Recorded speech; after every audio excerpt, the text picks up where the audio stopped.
I'm Jessica with Navionics. I'm the sailing specialist with Navionics. So thank you all for joining us. Today we welcome Kim, Ed, and Ted to talk about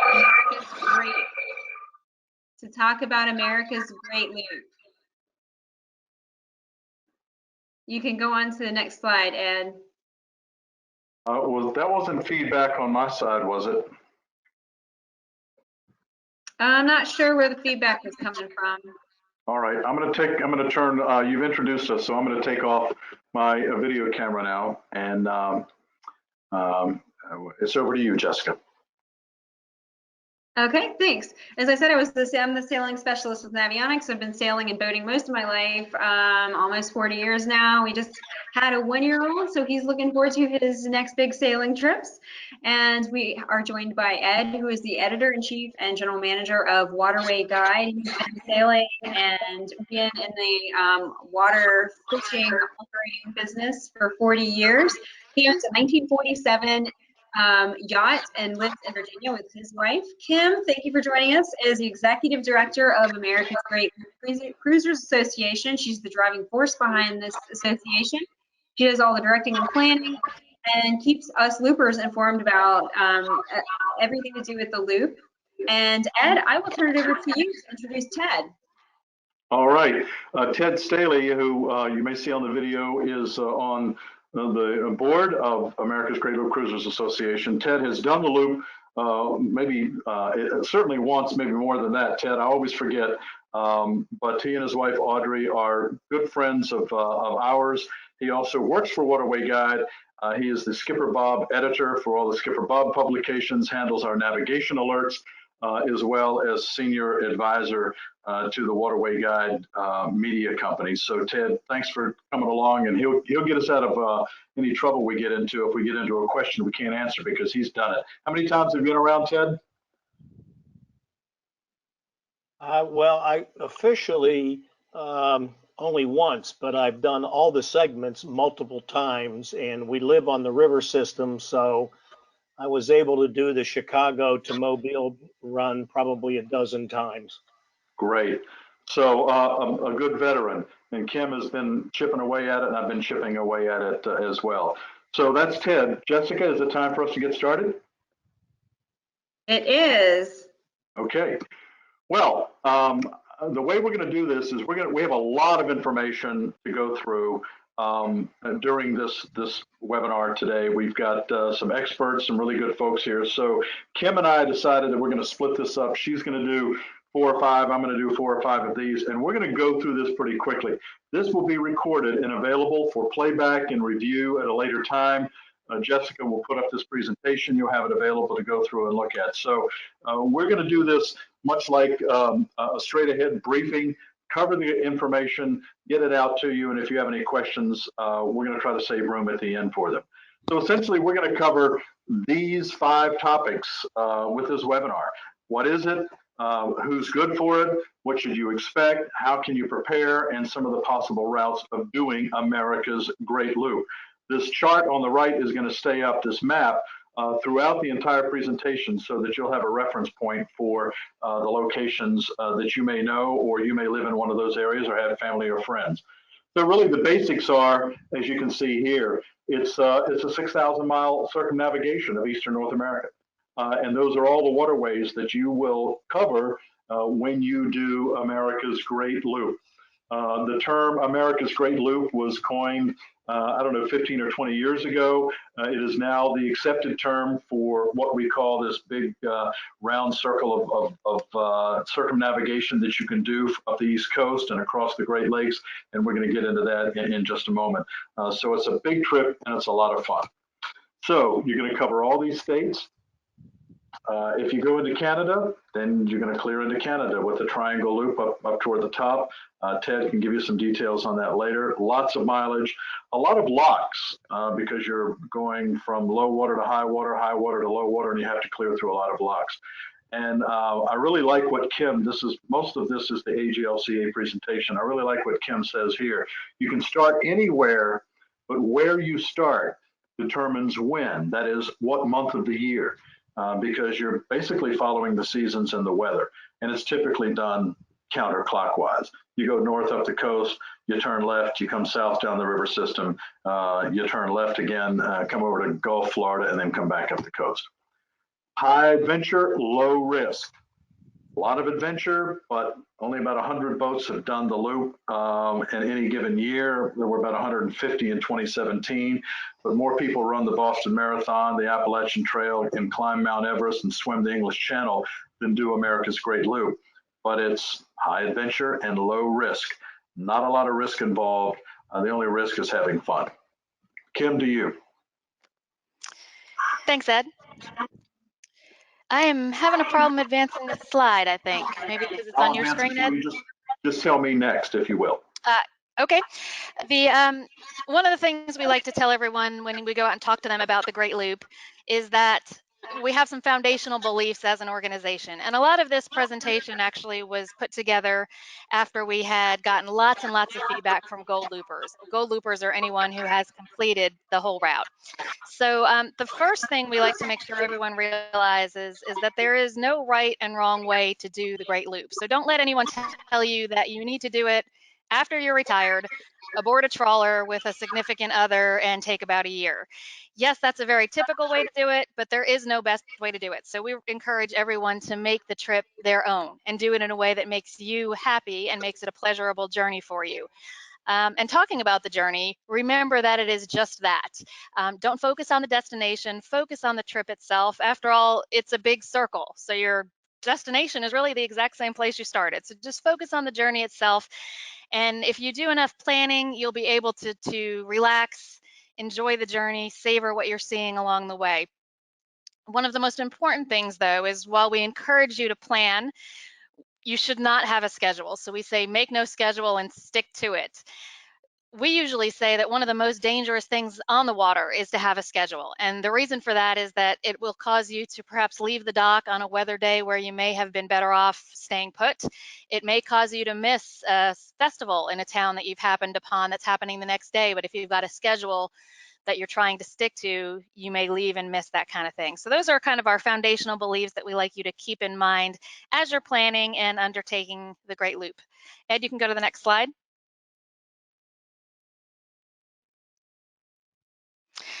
Okay, a lot of people feel that they have some obstacles to doing the Great Loop, and many of us do.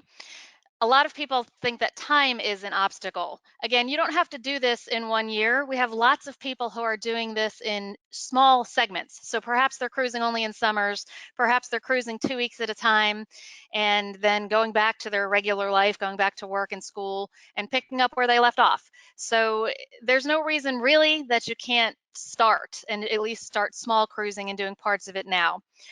We also have a lot of people that we kind of coined the phrase reluctant spouse. And that's not always the wife, by the way. But if you do have a partner that you'd like to do the loop with, but they are somewhat not quite as excited as you might be, encourage them to start small. There's no reason your first trip off the dock needs to be the entire Great Loop. Take some weekend trips, take some week trips until everyone is comfortable with the boat and its operation and ready to move forward. Cost is certainly an obstacle for most of us. I have seen people spend as much as $100,000 on the Great Loop. I have seen people spend as little as perhaps $10,000, I think, is one kind of on the low end of the spectrum that I've seen. It's really up to you how much this will cost. If budget is a concern, you can get a very fuel efficient boat. Sailboats are a great choice on a budget because they are very fuel efficient, and anchoring out is free. So there's no reason you have to do this on a 50-foot yacht and tie up at a dock every single night. If that's in your budget and that makes you happy, then by all means go ahead, but that's not the only way to do this. And finally, waiting for the right time is certainly an obstacle. People are waiting for their children to get out of the house, and then grandchildren are being born, and so on and so on. And I've seen far too many people miss the opportunity. So we just encourage you to get started. If you're waiting for the absolute right time, it's possible it'll never happen. Next slide, please, Ed. All right, so when you're starting to prepare, get connected in advance. There's lots of ways you can start to do that. Read up about the Great Loop. There are books, there are websites, lots of opportunities to really kind of learn about it, and that can be a form of your planning. All of you are doing this in an electronic age, so you are going to have it so much easier than many who came before you. get the smartphone apps, get the tablet, load everything up, and really don't wait until you're on the water to start to familiarize yourself with them. Of course, navigation is going to be used best in familiarizing yourself on the water, but there's lots of weather apps. There's lots of other apps for boating that there's no reason to wait. You can use them to prepare. Start setting up the rest of your life to be out of your normal dirt home, as we like to call it. Make arrangements for your mail. There are services that can handle that for you. Get all of your banking on auto pay as much as you can. These are things that a lot of people are typically doing today anyway, so it shouldn't be a big stretch for you to take those first steps. Next slide, please. Hey, Kim, Yes. just one comment as far as getting connected. A good way to find out about the loop and its experience is attend a rendezvous. That's a great point, Ted. And Ted is talking about the AGLCA rendezvous that happen spring and fall each year. And yeah, they're 4-day events with lots of information, seminars, great way to get started. Thanks for bringing that up, Ted. Appreciate it. All right, I guess I will cover best boat and then maybe hand it back over to Ed. By far, the frequently asked question that people want to know all the time is, what kind of a boat do I need for the Great Loop? There really is no best boat. It's a very personal choice. The place where you just have to make sure that your boat can do the loop is that there are some bridges you have to clear that are fixed, can't open. So you have to be able to clear about 19 feet. And if, of course, at that point, if you're a sailboat, you can still do the loop, but you have to unstep the mast. We also recommend not having a very deep draft. There are certain parts of the waterway. For example, the Trent Severn is considered a highlight by most people. It is a maximum depth of 6 feet. And if you're over 5 feet, you'll have to sign a waiver to do that waterway. So if you have a very deep keel, you can still do the loop. You won't be able to do the Trent Severn. There's alternatives. You also might have to go offshore on the southeastern coast because the Atlantic Intracoastal is not that deep in some areas. So as long as you can fit those parameters, you're good to go on the boat. A lot of people, next slide you can go to, Ed. A lot of people will debate whether one engine is best or two. This goes round and round in the AGLCA forum all the time. Again, it really comes down to a personal preference on some of those typically debated questions. You also need a fuel range that can get you from Hoppies on the Mississippi River to Paducah, Kentucky, which is about 200 miles. As long as you can do the 200 miles and get under the 19-foot bridge, you're good to go. And I've seen this done in everything from a paddleboard on up to a 70-foot yacht and anything you can imagine in between. As long as it's seaworthy, you're good to go. And I will pass it over to you, Ed. Thanks, Kim. One of the highlights that Ted mentioned a moment ago, if you attend one of the rendezvous, is that Kim and her team encourage all of the attendees who come by boat to do something called a trawler crawl. So everyone gets to go out and look at everyone else's boats, and you'll get a real good sense of what boats are working well and what might work for you. So again, that best boat, to your point, would you say, Kim, everything from a paddleboard to a 70-foot yacht has done the loop? That's right. Navigation and seamanship, very important. Needless to say, you will encounter traffic. You will have wide open spaces where you won't see anyone for days, and then there'll be other places where you absolutely have to pay attention. So your essentials are, you must get an electronic chart plotter. You do need depth sounders. You do need VHF radios to communicate. You do need binoculars. You do need automatic identification system. It's certainly for you. If you don't want to broadcast your position, that's okay. But it's really essential that you know what other vessels are doing so that you can see those vessels coming around the bend and the ones on the horizon. And it's very inexpensive. It's not an expensive proposition to install an AIS receiver in your vessel. And you need a 1.5 kilowatt inverter to be able to turn your batteries into electronics. On the water, navigation trumps the magenta line. If you're not a sailor or a boater and you don't know the word magenta line, it's simply a dotted line that's kind of in pink or red that resides on charts. And a lot of folks follow those lines on charts. Waterway Guide, AGLCA, and anyone else who deals with navigation says, pay attention to the aids to navigation.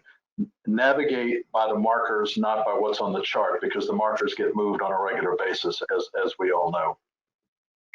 Learn the rules of the road and navigation. You don't have to have a captain's license, but you do need to understand the rules of the road. You need to adhere to them. You need to know about barges and tows, day markers, reds, greens, danger buoys, lighted buoys. All of those navigation aids are important as you make your way, whether it's across the Chesapeake Bay, up a river, or around America's Great Loop. So learn the rules of the road, and this is very important. 2 pairs of eyes looking forward and look behind you too.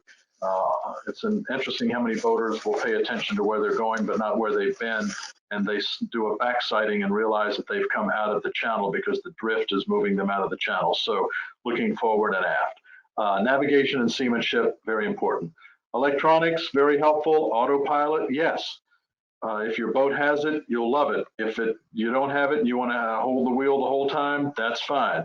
But autopilot in some big stretches is really nice to have. Binoculars, image stabilized, radar for your vessel. All of this is fairly inexpensive these days. This is not an expensive proposition to put your vessel together like this. And most vessels come equipped with it today anyhow. And then a luxury item, night vision binoculars for those times when you find yourself perhaps out in the evening or doing a long crossing somewhere when you've decided that you're going to go out at night. Yeah. If I can just jump in there for 1 second, Ed.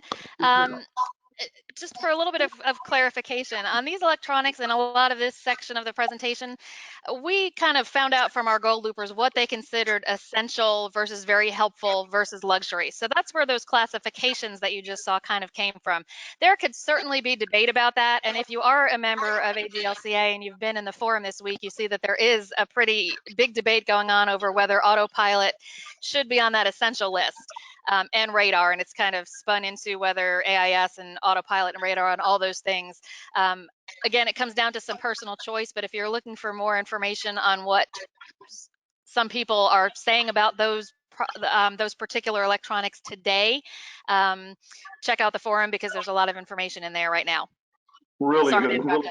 Yeah, really good point, Kim. It is indeed. I tell you, I mean, I know Ted uses all of this on his vessels. I do. I have AIS, radar, depth sounders, auto helm. It makes things a lot easier. So indeed, but again, this, as you said, this list came from people who are out there doing it and making recommendations.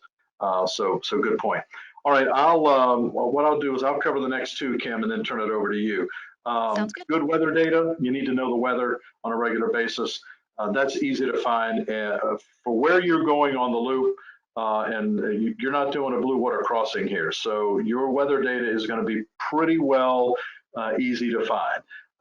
You've got plenty of phone, iPad, computer apps, free apps, Windfinder Pro, all sorts of weather apps that are out there available to you, as well as navigation apps. And then very helpful Sirius Marine weather display. A lot of the loopers like that as well. And then the other resources are books, websites, Skipper Bob publications, folks who have done the loop and published this. Waterway Guide, that's my company. Ted works for Waterway Guide. I do. All of our guidebooks cover the entire loop. Everyone buys the whole set.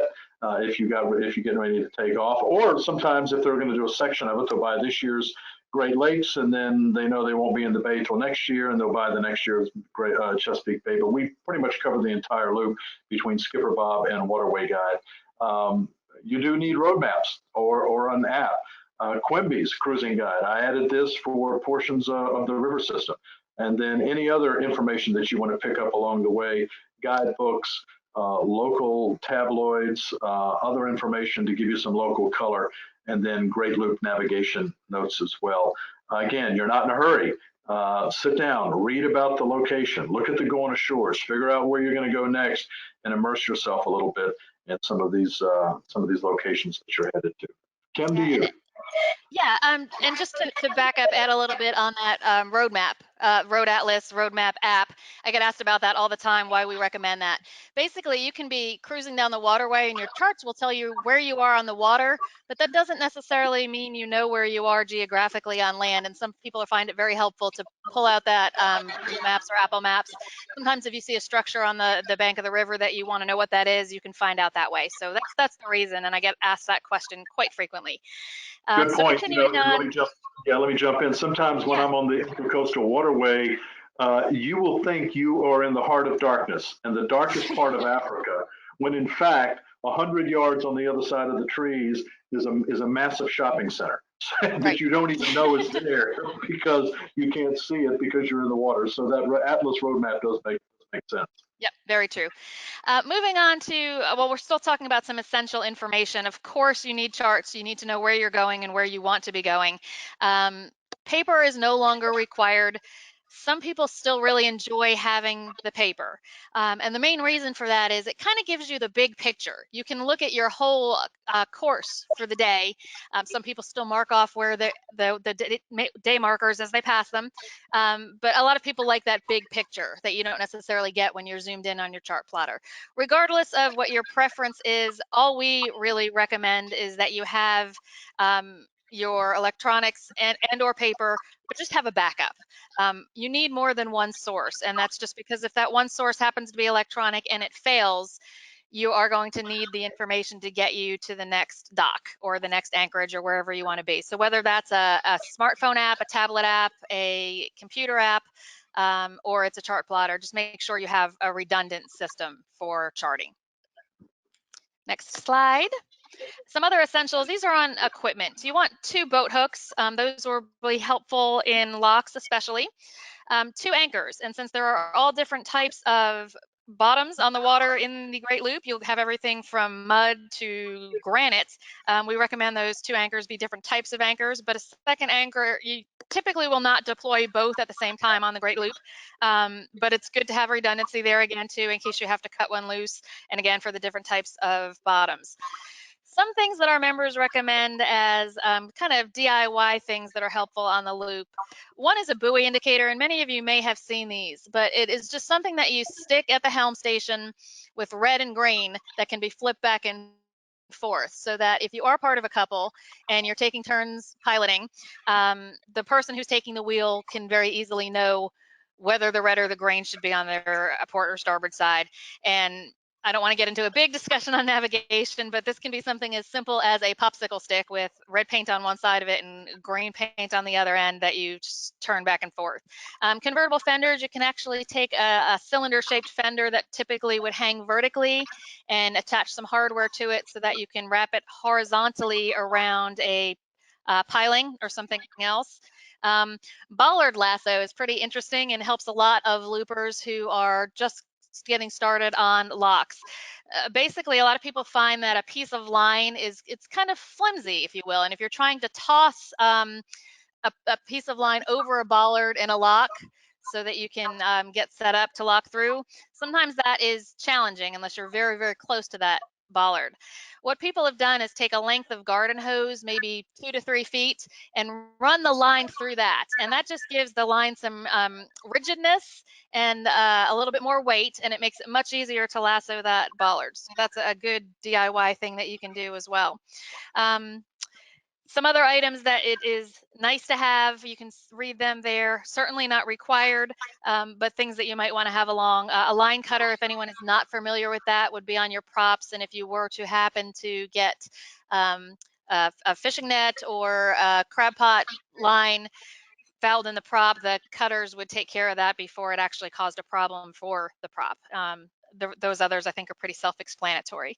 We can go to the next slide, please.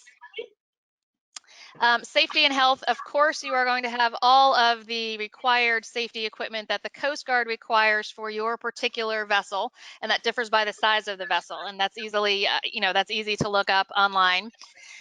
First aid kit, of course, have the items that you may need. They do make off-the-shelf first aid kits for boats, and keep in mind that loopers are a friendly bunch. So even if you don't necessarily know how to use everything in a first aid kit, there's a pretty good chance that somebody in the next boat will be able to help you in an emergency. So don't shy away from having some stuff that you think you might not need. It could be them helping you. It could be you helping them. Prescriptions, we get asked all the time, how do I get my medications while I'm on the Great Loop? Most of the national chain pharmacies like your Walgreens or CVS or Walmart, you can have a prescription filled anywhere. So just in case, as a backup, it's a good idea to carry your prescriptions as a PDF file on your computer so that you have them if needed. And for going to Canada, we get this asked a lot as well. Most of the times your physicians can write you a 3-month supply, and you can fill that before you leave the US to head for Canada if you are in fact an American going to Canada. And that should take care of it that way. Check your medical insurance. Obviously things change frequently these days, but often with some of the Affordable Care Act plans, you do not have, you only have emergency coverage out of your immediate area. So check that. We have had some loopers who have had to return home for short visits to take care of routine things. Please, please, please leave your weapons at home. The loop is a very safe trip. Never had a looper run into a pirate as far as I know. You just simply don't need particularly firearms, and they are absolutely not allowed in Canada. You cannot bring a firearm into Canada, and people will tell you, well, you can bring it if it's for hunting and if it's this and if it's that. It's much simpler just to leave it at home. There are also, obviously, each state has different laws, and we have had loopers run into some very serious trouble carrying their firearm with them into some of the northern states that have stricter gun laws than the southern states. So we recommend you not bringing them on your Great Loop trip. Next slide. We're moving on to the Galley. There are just some tips that some of the loopers have found helpful for them. You, of course, are going to want to be able to keep your groceries fresh. Green fresh bags, they're a type of Ziploc bag for vegetables that really do work very well, but Ziploc bags can be used for just about anything to kind of create order out of chaos. So if you've got lots of charger cords and things like that, it can just help keep things a little bit more organized. You would also be surprised that how many things you think need to be refrigerated to stay fresh really don't. And a great website to look into for that is called the Boat Galley. Theboatgalley.com, and I think they have a Facebook presence as well under the Boat Galley. Lots of great advice there on how to organize your galley. We don't necessarily mean your big upright Hoover on the vacuum cleaner, just a hand vac is a good thing to have aboard. Freezer is good for stocking when you do get fresh meats. There are farmers markets all over the Great Loop, so you don't have to worry too much about fresh vegetables. They're always available to you. A microwave or some of those combo microwave convection ovens are very nice if you don't want to have to power up the galley stove for a quick meal. Slow cookers are a looper favorite. There are also some new Instapots that are becoming very popular because they can cook the meal while you're underway, and when you get where you're going, it's ready to eat. And a lot of people consider an ice maker very essential for those docktails that you will be enjoying along the way. Next slide. There you have the docktails, yes. Under the nice to have category, a lot of people carry bikes because it's a great way for ground transportation once you arrive where you're going. As I said before, all of you will be doing this in the technology age. So in most places on the loop, but not all, Uber and Lyft are available to you. So bikes are not a necessary thing to absolutely have to get around. Many marinas have courtesy cars. If you're not comfortable on a bike to begin with, it's probably just going to take space on your deck and you won't use it very much. But if you love to bike, there are bike trails, and then by all means take it. I also get asked a lot if you really have to have a dinghy to do the Great Loop. That's going to completely depend on your own cruising style and also probably on whether or not you have pets. If you plan to anchor out and have pets that need to go ashore, then a dinghy is going to be a must for you. If you plan to tie up most nights, a dinghy might not be necessary.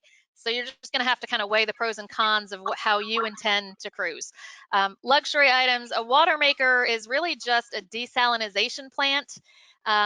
So there's really no need for it on the Great Loop because you have access to very inexpensive bottled water if you need it. But unless you're going to the Bahamas where there's salt water for you to purify, you're really not going to end up using that water maker. Washer dryers. A lot of the marinas have washer dryers. It's a social time for many people getting together to do that. And at least in some of the mid-range to older boats, I'm told that the washer dryer combinations don't really work very well. I usually, when I'm exploring some other members' boats, I usually see them used as storage more so than washers and dryers. So again, personal preference. And I'd pass it over to you, Ed, for a few slides. Thank you, Kim. Obviously, pets have your prescriptions, the shot records. Where do they do their business? Because, as Kim said, most evenings, if you're tying up, no problem. If you're going to be anchoring an awful lot, and you have a dinghy, then you'll have to find out where you can go ashore and take the critters in. Some folks on many vessels have a little carpet astroturf area on the vessel where their critters do what they need to do, and then they clean it up later for them. Again, plenty of online information about this. In the Waterway Guide series, we almost always mention all of our marinas are pet friendly or not. In the going ashore, in the anchorages. If you go to waterwayguide.com or you open up a Waterway Guide book, you will find that information that is provided by other boaters who have been there and the history that we have. So almost all marinas are pet friendly these days. Simple stuff. If you're anchoring out and you are able to dinghy to a location, pick an anchorage that shows that in fact you're able to take your critters for a walk. Clean up after them, do what needs to be done. Safe way on and off, and you know, for your dogs, know your cats. If they need to, some people have a ramp for their critters. Some people have special ways to get them on and off the vessel. And then, of course, you want a microchip in the event that they see a seagull and decide to run after it, and you don't see them again. So keep that in mind. Pets pretty easy to travel with these days on the loop. Communications essentials. You need 2 VHF radios, if not 3. I have 2 mounted on my helm, and I have a handheld. So I have 3 on my vessel. Handheld is great for moving around the vessel. They're inexpensive. You can have multiple channels. You know, they have search capability on them. Make sure that your handheld is waterproof. And then this headset for docking. I don't know if anyone has ever used this, but the headsets are really an essential communication tool because someone is not going to be able to hear someone else. If you're out in front of the boat trying to handle the anchor, or you're handling lines, or you're aft and you know, the wife's at the helm and the husband's on the lines, or vice versa, and you're trying to talk with each other, invariably when you start shouting orders to someone, emotions go up and someone thinks that they can't hear you, and so just buy the headset. It's so easy. Always activated. A lot of loopers call those marriage savers, Ed. I know. Ann and I got a set for our wedding 10 years ago, and we knew exactly why, because when I would say something to her, she'd turn around and say, "Don't yell at me." I'm not yelling. I'm just trying to. So yeah, buy the headset, everyone. I don't care if you're just a weekend boater. Buy the headset. It's a great thing to have. And even if it's just a couple of buddies out on the boat, they're safe and they're easy to use. Outside world. Okay, communications, mobile service.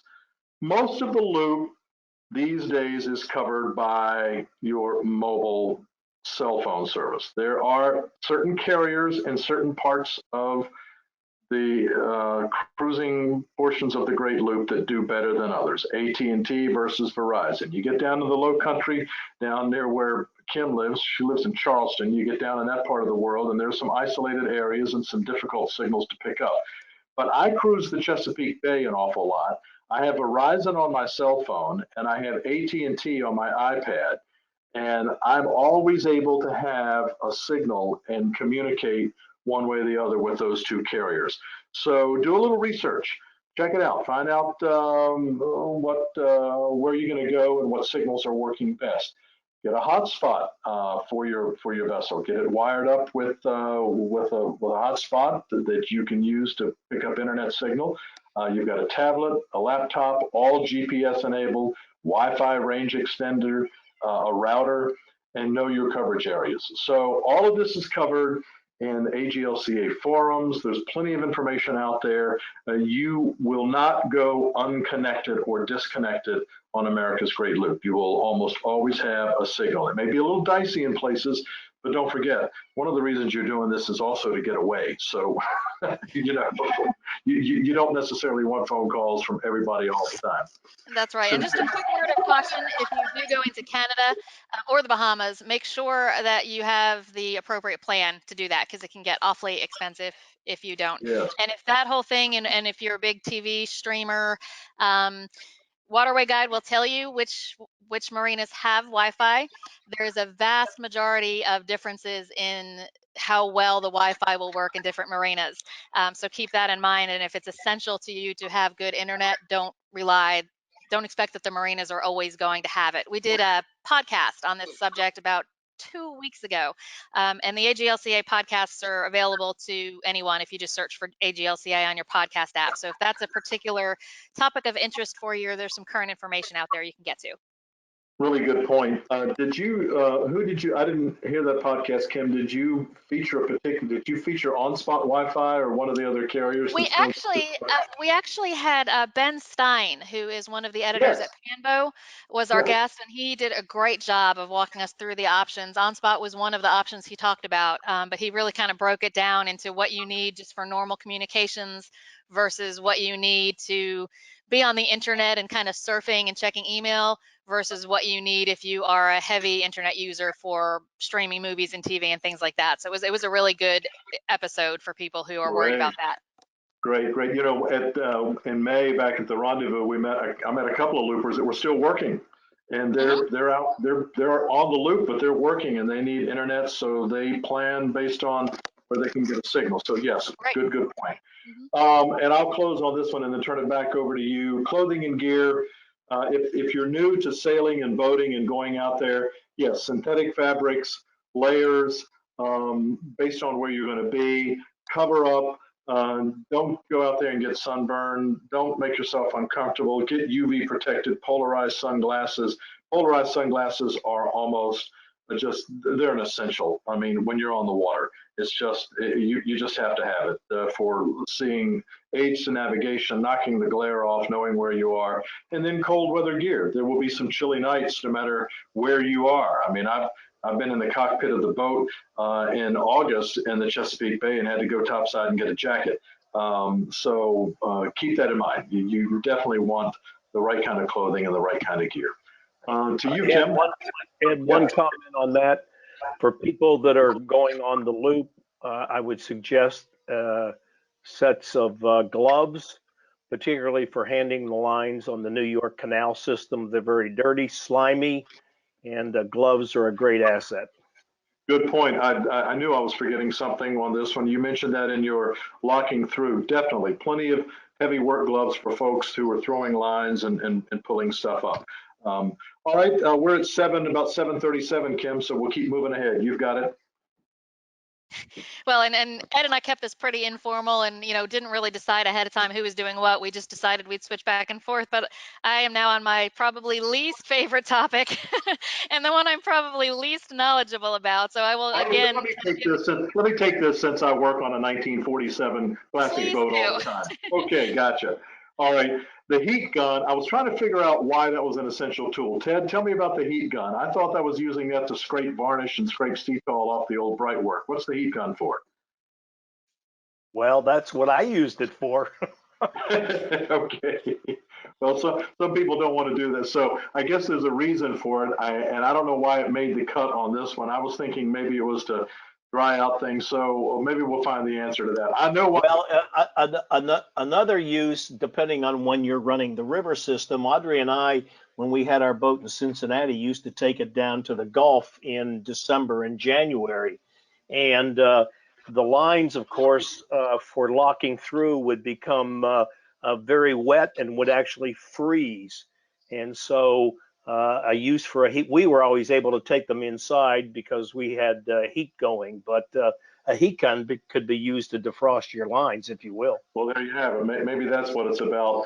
Voltmeter, if you know how to use it, it's good to have on board. If you're an electrician and you have a basic working knowledge, it's nice to trace out sometimes electronic issues that you may have. Electrical wire crimping tool, engine filter wrenches, LED headlight with red and white light. All of those are essential. And if you're an outdoorsman or you're a boater, you probably have this stuff on your vessel. If you are handy with tools, get the wrench set, get the pliers, get some ratchets and sockets, some screwdrivers, get a battery-powered electric drill and drivers. You'll find yourself doing some things on the vessel yourself at certain times by virtue of the amount of time that you have. You may not have someone around who can help you with this, and you'll be finding yourself trying to get handy. So outfit your vessel, get with someone in a boatyard somewhere, let them know what your skills are, let them recommend, if you don't mess with tools, let them recommend what to put on there. Don't overpack, but get the right stuff, and there's some great toolkits out there. Nice to have, loppers and saw, an infrared temperature gun. You're using this to check, if you want to spend the money for it, you're checking your exhaust. You're looking at the engine temperature, measuring it against your engine temp gauges. It's telling you what's hot, what's not. If maybe your stuffing box where the shaft goes through, you're looking at your temperature on that without putting your hand on it. Some stainless steel wires, always good to have on board. You can do anything with that, from make a clothesline to fix something that's that you need to lash down. Vinyl hose cutter, electric rope cutter, tin snips, battery operated calipers. All of those, if you are a repair person, are nice to have. I have this stuff on my boat. I use it, I keep it stowed away, and it's nice to have as opposed to necessarily paying some guy $80 an hour to come on board and do something that you can do in just a moment or so. And then, of course, you must always have your spares. Go ahead. And one quick comment on the heat gun. We've got a lot of comments on that, and also that's something that we use a lot is for sealing electrical connections and also for plumbing repair. You can use it for hose removal. Ah, gotcha. Okay, that makes sense. Of course, take off to loosen up the hoses. And then to your point, if you're doing heat shrink and you use the heat gun to tighten up the heat shrink on electrical repairs. Good point. Thanks. Spares. Yeah, when you get your boat, if you don't have it, make sure you know what your spares are. Your impellers, your hose spares. I carry spare injectors on my vessel in case I get out somewhere and break down. So you'll know what you need for spares. Freshwater pump, bilge pumps, impellers, all of your oil filters, fuel filters, hardware, etc. You'll figure this out as you start preparing to do this. If you're a long-term boater, you know the answers to some of these questions, but these are miscellaneous essentials that you want to plan for if you've never been on a vessel or never done a long trip. And I think we talked about this, what's the best boat? So these are some of the frequently asked questions. Kim, I'm going to turn this over to you. Yeah, we did talk about what the best boat is, but I will just add to that. The trend, when I first started doing this about 10 years ago, the conventional wisdom was that you should do the loop in the smallest boat that you could be comfortable aboard with the crew that you were taking with you. Easier to get into the nooks and crannies, perhaps easier to handle in unfamiliar waters. But we are seeing the size of the boats tick up in a lot of cases. I think people are really looking to be comfortable while they're out there.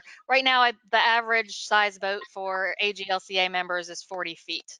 That's actually the average and the median. So about half are bigger than that and half are smaller. So don't feel like all the boats out there are 50 footers plus, because they're not. Next slide.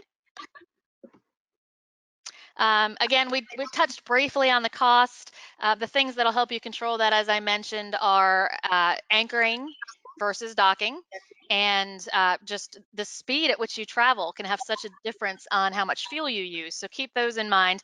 But we also like to tell people, don't fool yourself into thinking that you're going to anchor out every night if you're not somebody who enjoys solitude. The loop is a very social trip. And almost without exception, the people who come back from the loop talk about the people as having been the highlight of the trip. So more often than not, I tend to see people who plan to anchor more, but they tie up more than they thought they would, simply for that social aspect. But again, that's the choice that they made. And if a budget's tight, that's certainly not necessary. You can go to the next slide, Ed. Some things are going to cost you basically the same, whether you're living on a boat or you're living on land. So there's some things not to worry about too much. I will tell you that usually people expect the fuel costs to be their highest line item when they're finished. Typically it ends up being marina costs. Again, that's something that's easily controllable by the size of the boat. If you do it in a 30 footer versus a 50 footer, you're saving a whole lot when you do decide to tie up. So keep that in mind when you're choosing a boat. If you are an AGLCA member, there is a tool for you that can help you estimate the costs available on our website. It's a cost estimator for the Great Loop. You can go to the next one. Kim, marina costs can also be controlled by the amenities that the facility offers. If you're just going in to spend the night, and leave early in the morning. You don't need to go into a marina that has extensive amenities and therefore charges more per foot. That's a great point, Ted. And people ask, because my home waters are Charleston, people ask me all the time, well, I'm coming to Charleston, where should I tie up? And there are just such huge differences in what you pay. And it's because of those amenities or because of its proximity to town. So if it is a town like Charleston and you plan to stay a couple of days to explore the history and the culture here, then you may want to pay a little bit more for something closer in to the things you want to see and do. But yeah, if you're just on your way down the river and it's not a particular place where there's much to see or explore, just tie up at a place that's inexpensive. That's a really great point, Ted. Thanks for adding that. Yeah, I don't want to make the assumption that everybody here has boats like us and understands this, but marinas charge usually by the foot. They will charge $1.50, $2, depending on where you are per foot of your vessel. So look around for the bargains. Look around for the free docks.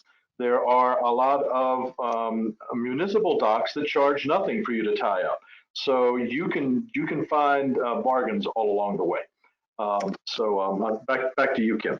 Yeah, and then the other thing people ask me all the time is, can they really do the Great Loop? Which to me sounds like a little bit of fear or apprehension more than really a practical question. I think Ed said in the beginning, you are almost never losing sight of land on this trip. It's not an ocean crossing where you have to have everything on board that you need for the next however many weeks it's going to take you to do it. It's really just a series of one-day boat trips. If you haven't boated, the skills are pretty easily obtained from a number of resources. There are power squadrons and Coast Guard auxiliaries and other places all across the country that offer classes, and some offer on the water training in addition. And there are also businesses that will come aboard your boat and teach you how to use it until the point that you're comfortable operating it on your own. So the skills can be obtained if you want to do this. Other people have family concerns. As we mentioned earlier, you may be at an age where the children are graduating from college or getting married, or the grandchildren are being born. Again, one of the beauties of the Great Loop is you're never far from land, so you're never far from the ability to hop in a rental car, get to an airport, and take that trip home for that special occasion. And of course, again, digital age, you can Skype or FaceTime with your kids and grandkids just about every day if you want to keep in touch with them and show them what you're doing each day. And then there's, of course, change in lifestyle concerns. It is pretty typical to do this upon retirement. So you're getting used to spending that much time with your significant other, and now you're looking at doing it in a very confined space, which can really be frightening for many of us. Again, because you are typically at a port every day, there's time to spend alone time. There are often where a lot of the women will get together and go do something, and a lot of the men will go get together and do something else. So some of those fears can really be managed, but again, you have to do it in a way that you like and makes you comfortable. Next slide. Go ahead, Ed. No, that's okay. It was I thought that this was going to take us into the big trip here. But Jessica, where should we go at this point? Because we're almost at the end. This is kind of the route where you start on the East Coast in the spring. You follow the season north as the weather warms. Do May on the Chesapeake Bay. The canals open in June. You summer in New York and Canada. You're in Chicago in September. You come down the river system in the fall, and you winter in the Florida and the Bahamas. It kind of sounds like a dream vacation to me. So I've always liked this one. But we actually had a boat named Chasing 80 because they were chasing 80 degrees all the way around as they followed those seasons. But again, go ahead, this Kim. is the all-at-once method. A lot more people than previously are now doing it in segments, but it is still pretty typical to do this all at once, and that's why we say it takes about a year, because it is seasonal. Yeah, and I got confused because I thought we were going to the map, but essentially we're wrapping up now with this. So these came right out of Kim's presentation, and this is I mean, just everybody read that. It really is about the attitude. Yes, and these actually came from some gold loopers, so I can't take credit for those.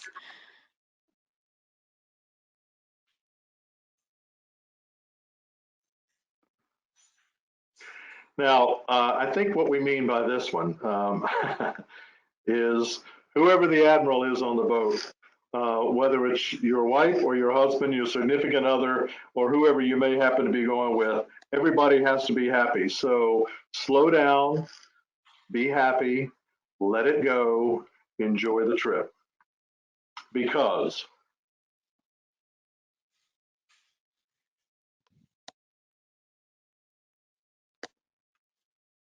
Absolutely.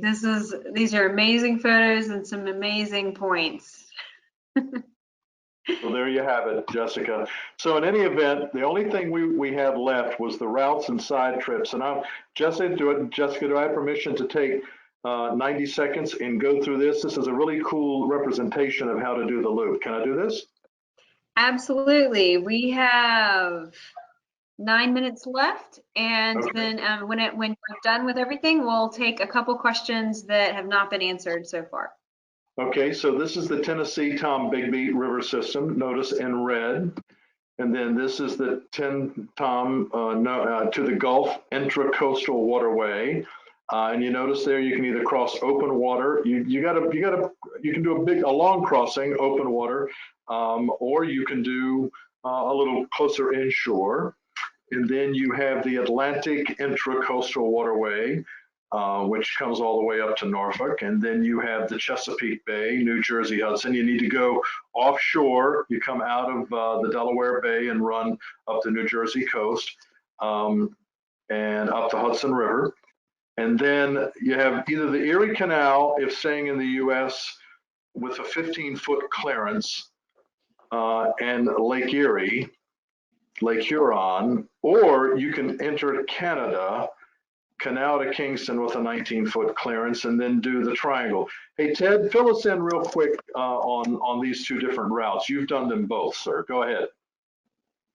The restriction on taking the Erie Canal or the New York Canal system, Erie Canal, all the way to Lake Erie is you have a 15-foot clearance on the western side of the canal. So most loopers will take the Oswego Canal into Lake Ontario and then cross and pick up the Trent Severn Waterway, which goes into Georgian Bay.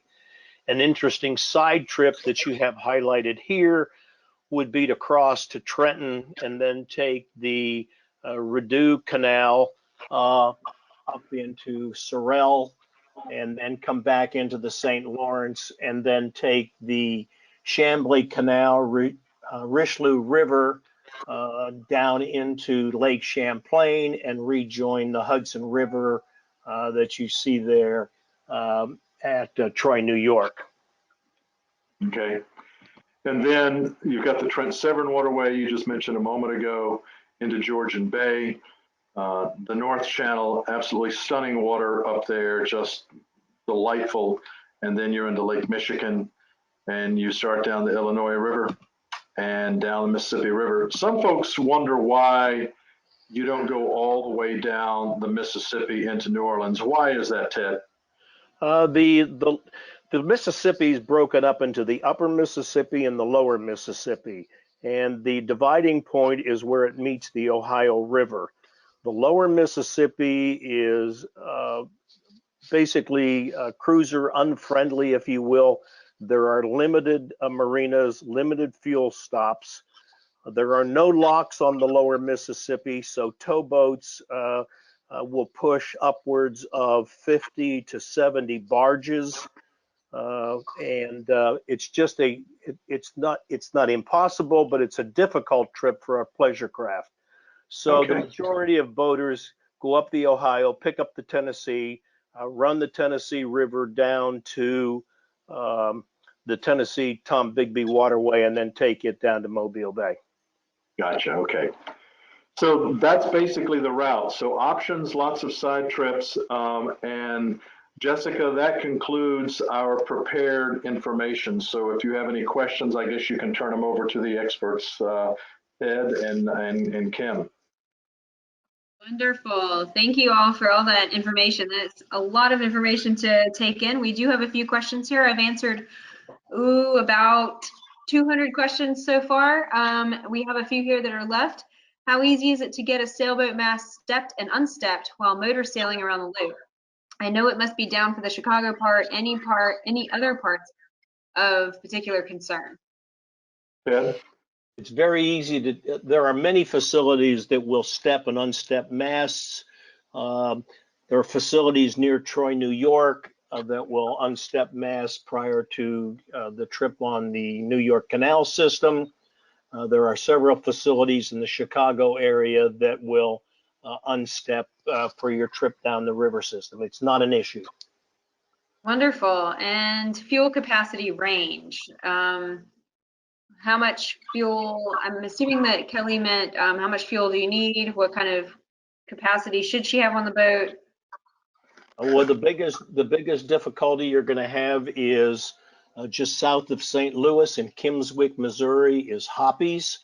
That is the last fuel stop on the upper Mississippi River for gasoline until you get to Paducah, Kentucky, which is a run of about 200 miles. There is diesel fuel available at a dock in Cape Girardeau, and that would be a run of about 150 miles from Kimmswick. So the big concern is for gasoline boats, they have to be able to make the 200-mile run unless they put additional fuel bladders on board or carry jerry jugs. Okay. So you would want a reserve. You would want probably at least a 20% reserve, so 240 gallons. Okay, great. And do we have a list of all the fixed bridges and their clearance? Yes.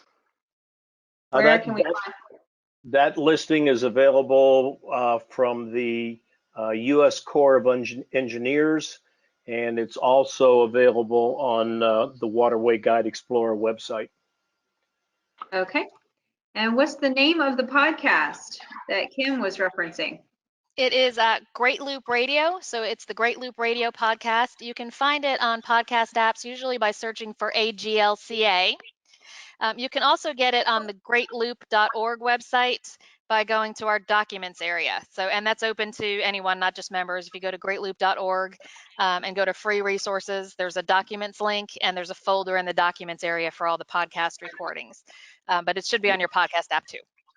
And while Great. I'm here, we just mentioned resources. Just to let you know, I'm looking at the Deltaville area. If you go to waterwayguide.com, you will see that we have listed marinas, service facilities, anchorages, and free docks.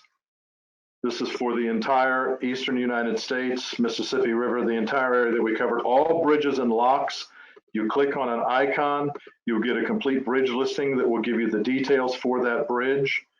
In addition, we also have at waterwayguide.com navigation alerts, which will tell you what you can expect, local notice to mariners. We also have fuel prices and pumps for both diesel and for gas. So your planning guide, marinas, services, facilities, etc. You can do location searches, search by icon, have a weather overlay, etc., and then it cross-references all the waterway guides. So this is a great planning tool if you decide to do the loop. You notice that it's all covered in each of our guidebooks, from Northern, Great Lakes, the Southern Edition, the Atlantic Intercoastal Waterway, Bahamas, Cuba, etc. So waterwayguide.com is a good planning tool to get started as a resource. Back to you, Jessica. Absolutely. And we've had a lot of people asking about, again, about the redundancy on the chart plotter. And I answered a few people's questions, but I just wanted to reiterate this. I actually have a very good friend that had a more than $750,000 catamaran. He got hit by lightning only a month ago. Every last bit of his thousands and thousands and thousands of dollars of electronics got killed in that lightning strike, and he used the Navionics app to navigate back to the dock. A more than $750,000 boat, and he used a $15 app on his phone to do that. So I would suggest that you have the Navionics app available. So that's one of the big reasons for having duplicate navigation systems, for those of you that are asking that question. We also have another question about, so we're planning on for 2020, but just heading to Illinois. So wondering if Illinois is closed for lock repair. Is it possible if it's closed from July to October to pass through? Yeah, that's something that AGLCA is putting some information out at this point to our members, and we're working very closely with Ted at Waterway Guide to get all of the information and come up with some alternatives for those who want to do the loop in 2020. Yes, the Corps of Engineers currently has a plan to close the Illinois Waterway for lock maintenance. 6 of the 8 locks, I believe, on the waterway would be closed. The scheduled time is July 1st through October 30th, which is the peak time for loopers to be trying to get through that waterway. There is some room on the river outside of Chicago before the first lock that's closed, but not much, and there's not a whole lot in that area. So we're looking at options, everything from people maybe storing the boat, cruising the Great Lakes and stopping in late fall of 2020 and then storing the boat and picking up the next year. We're looking at those options where storage might be possible. We're looking at where they may be able to wait on the river system or the Great Lakes for the construction to be completed. We're even looking at the possibility of helping to facilitate a clockwise Great Loop for 2020. The primary reason people typically go counterclockwise is because of the currents on the river system. At that point, you're going with the current instead of against them. So that's the biggest hindrance to going clockwise. But for most boats, it is possible. So all kinds of ideas are on the table. It's possible for some boats to be hauled out and trucked to a location to drop them back in the water. Like I said, everything's on the table, and we're gathering information about all of those options to figure out what we can do to facilitate the loop in 2020 for loopers. Ted, do you have anything to add to that at this point? No, you covered it. You covered it well. Great. Well, we are over time. There are a lot of remaining questions. We'll make sure to answer these questions via email. Thank you everyone so much for joining the webinar. We really enjoyed having you, and it was lots of great information. Thank you so much, Kim, Ed, all of you, Ed, Ted, thank you so much for joining us. And we will see you next time. Check out the Navionics website for more webinars. And if you didn't get your question answered, we'll answer via email.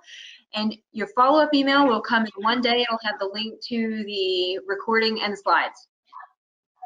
Thanks, Jessica. Great job. Thanks, Kim. Thanks, for having Ted. me. All right. Thank you, everyone. All right, we're out. See you later. Good night.